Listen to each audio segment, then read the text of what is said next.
महावीर भगवान की परम पूज्य आचार्य भगवान गुरुदेव वसुनंदे मुनि राज की मुनिषि संयमानंद महाराज की अहिंसा में विश्व धर्म की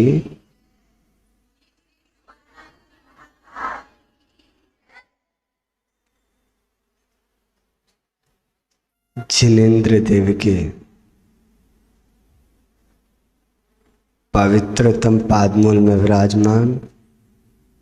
अम्मा आप बीच में बैठो, इधर बैठो, आपसे ही कह रहे हैं। हाँ, एक भी मुड़ा है ना बीच में ना। जिनेन्द्र देव की पवित्रतम पादमूल में विराजमान आप सभी प्यारी प्यारी भव्य आत्माओं, जो यात्रा हमारी अनादिकाल से चल रही है, उसी यात्रा की ओर हम सब पुनः चलते हैं। कैसे एक संसारी जीव अपनी यात्रा करते हुए सिद्ध महल की ओर जा रहा है, उसकी यात्रा में और कौन कौन से पड़ाव आए, कहाँ अनुकूलता मिली, कहाँ प्रतिकूलता मिली, कहाँ उसके मन के अनुकूल मिला और कहाँ उसके मन के प्रतिकूल मिला। क्योंकि हम सबका जीवन 2 घंटे की मूवी नहीं होती है। मूवी को देखा, एक दूसरे से प्रेम हुआ, फाइट हुई, विलन खत्म और लाइफ भी खत्म। लेकिन सच में हमारा जीवन बहुत लंबा होता है। जीवन में ऐसा भी वक्त आता है कि हमें लगता है कि हम इस व्यक्ति के बिना, इस वस्तु के बिना रह ना पाएंगे। लेकिन वक्त एक ऐसी दवा है जो बड़े बड़े घावों को भर देती।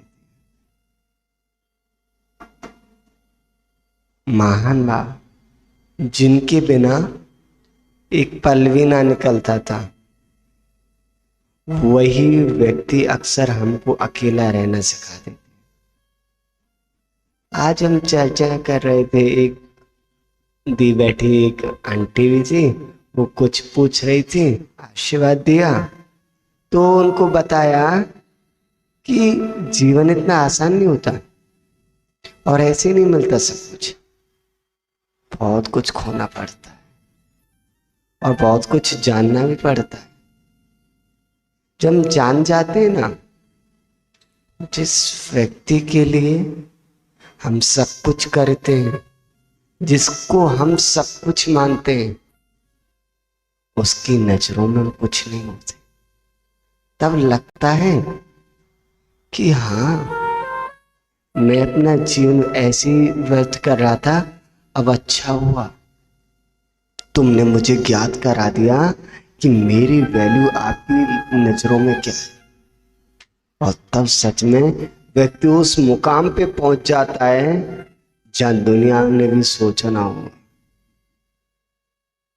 ऐसे उस जीव ने मुकाम को पाया, सिद्ध अवस्था को पाया कि कोई सोच भी नहीं सकता था कि एक ग्वाला जो गाय चराता था वो भी कभी अरिहंत और सिद्ध बनेगा। लेकिन उससे पहले कुछ घटनाएं घटी थी, उनका वर्णन कर लेते हैं। सुकौशल सेठ सुदर्शन उस मनोरमा के रूप लावण्य को देख के उस पर आसक्त था, उससे ज्वर हो गया था, उसे न कुछ अच्छा लगता खाना, ना पीना अच्छा लगता। महान बाप जब उसके मित्र ने उसके पिता को सारी बात बताई तो बताए, अरे इस पुत्री से तो इसका विवाह होना था, उससे बोलो जाके वो चिंता मुक्त हो जाए, उसके मन में जो भी इच्छा है वो शीघ्र पूर्ण हो।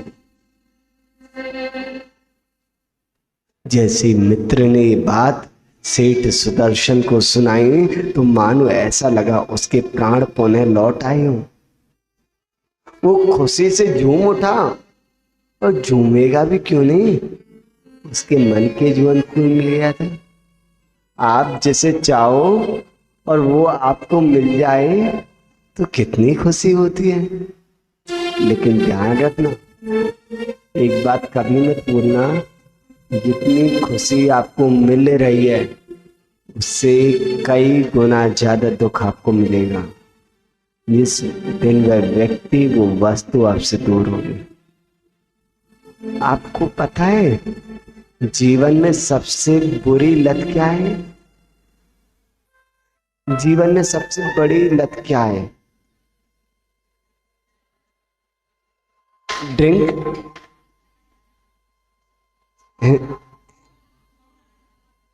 मोह। कोई कह रहा है हिंसा, कोई कह रहा है ड्रिंक, कोई कह रहा है जुआ, कोई कह रहा है गेम्स। जीवन में सबसे बड़ी लत है तो वह है इंसान की लत।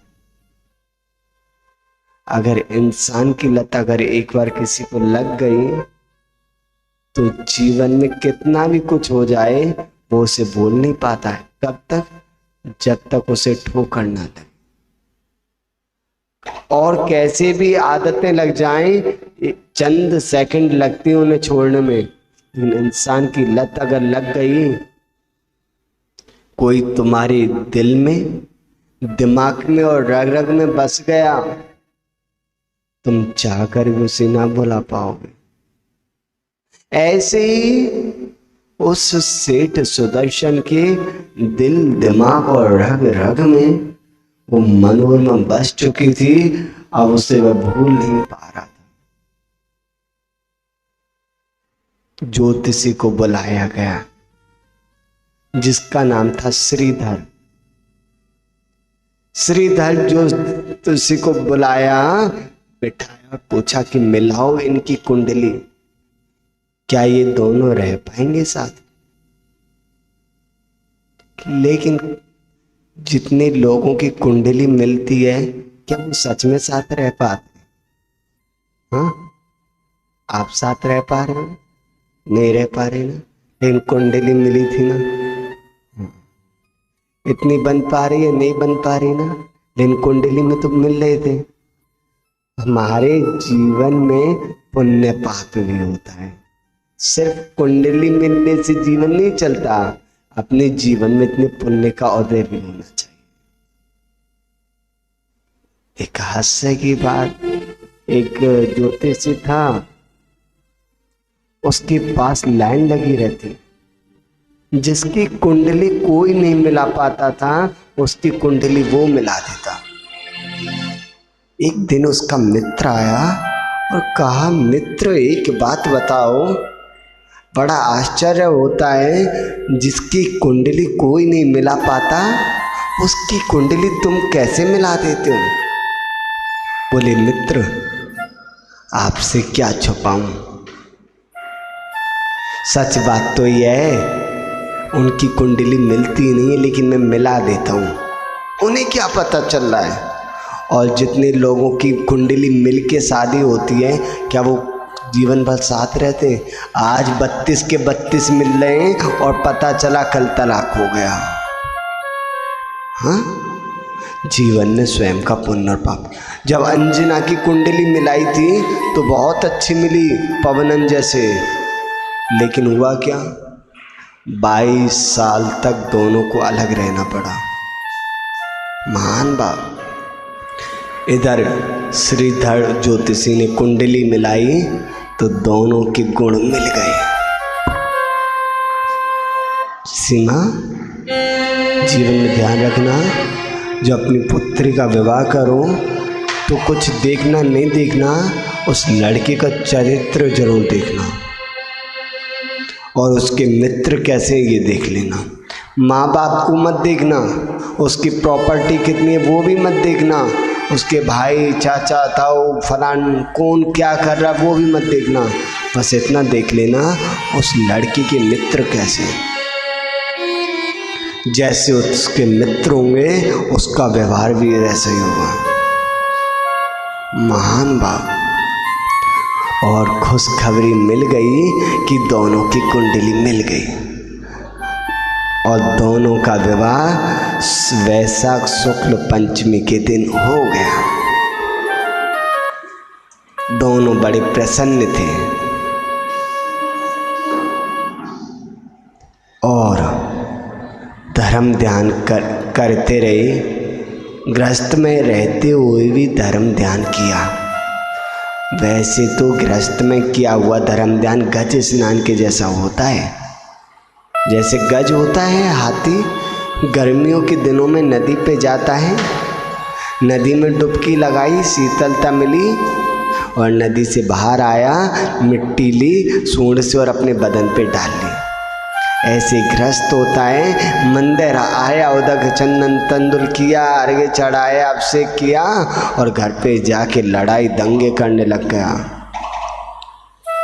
न ये देख रहा पर्व का दिन है, अष्टमी है, चतुर्दशी है, 10 लक्षण है, विषय भोगों में डूबा हुआ है वो इसको महान बाप। और उन दोनों का विवाह हो गया। कुछ समय पूर्व उनका एक पुत्र हुआ जिसका नाम रखा गया सुकांत और अपने पिता की गुणों को प्राप्त करता हुआ वृद्धि को प्राप्त होने लगा।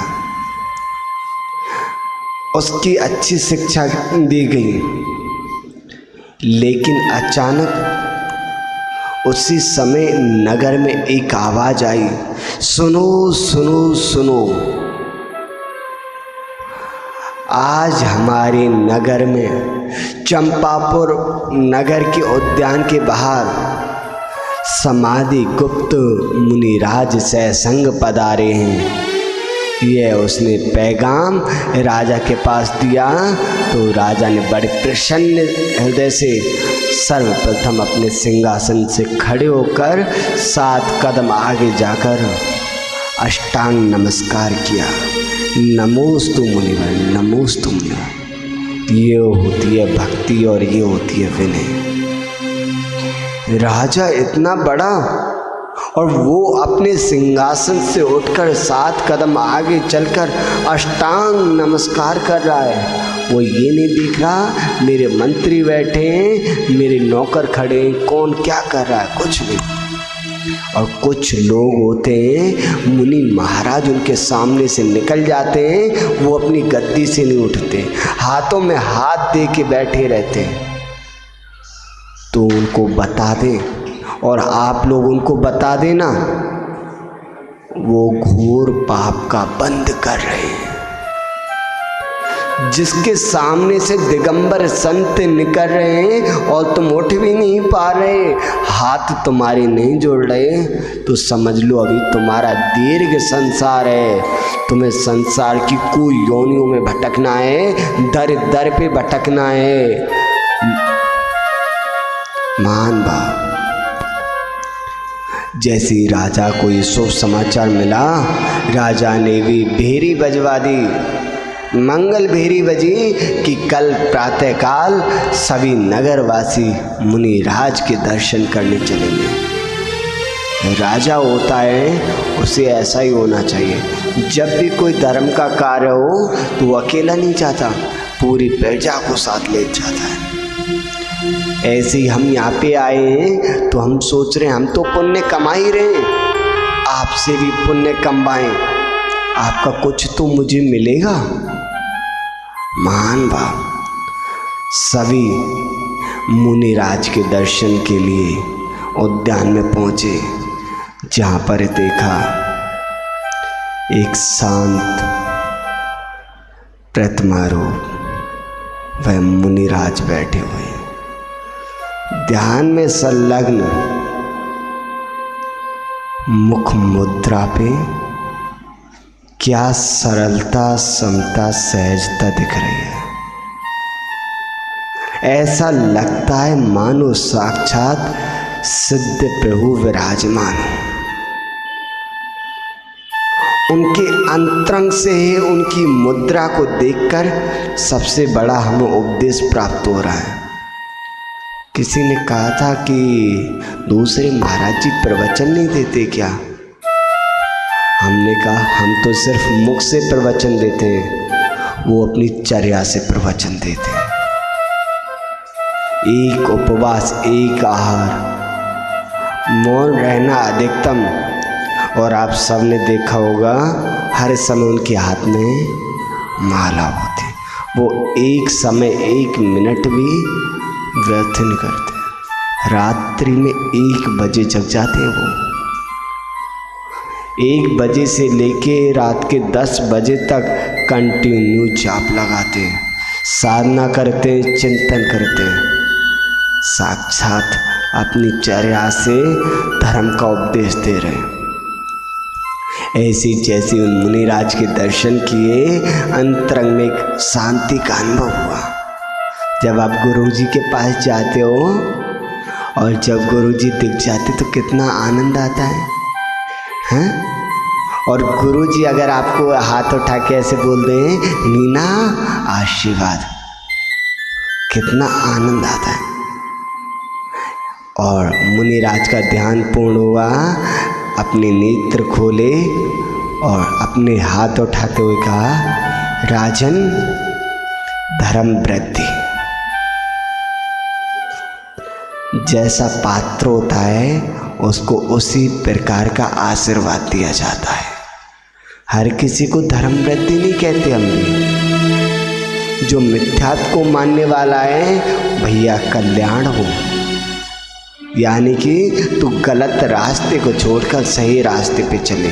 जो जैन धर्म का अनुयायी है, देव शास्त्र गुरु को मानने वाला है, उसके लिए धर्म वृद्धि।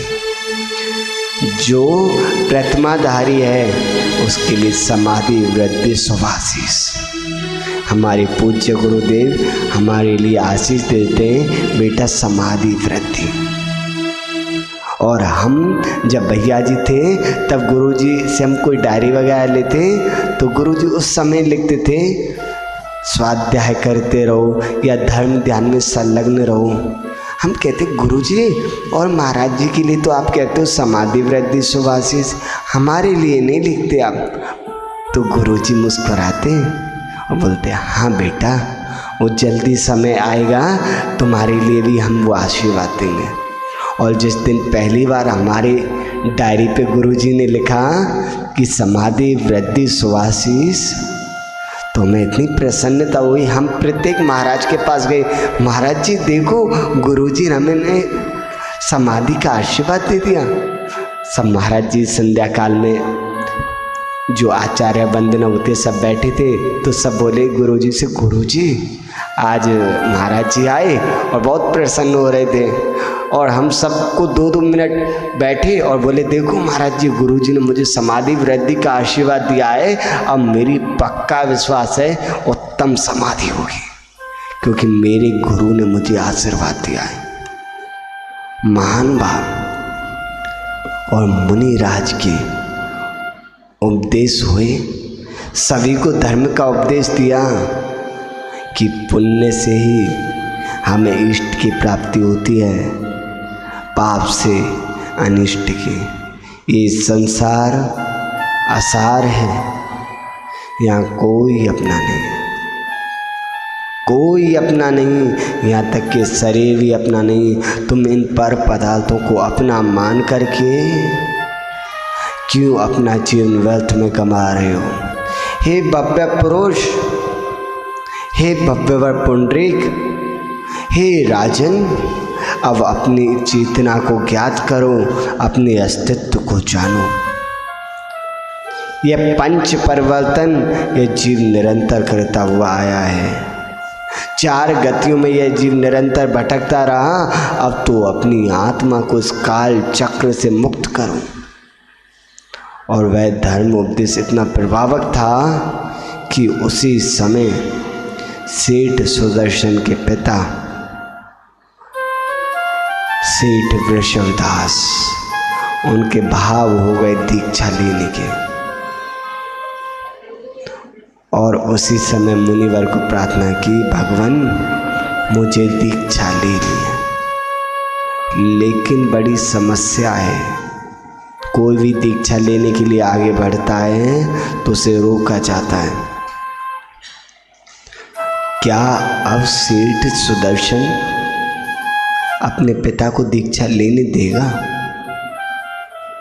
कहीं ऐसा तो नहीं दोनों में बहस हो जाए और पिता से पहले भी सेठ सुदर्शन ही दीक्षा ले ले? कहीं ऐसा तो नहीं जिनमती वहाँ विलाप करने लग जाए और उस विलाप को देख करके सेठ वृषभदास का जो वैराग्य वो धुल जाए?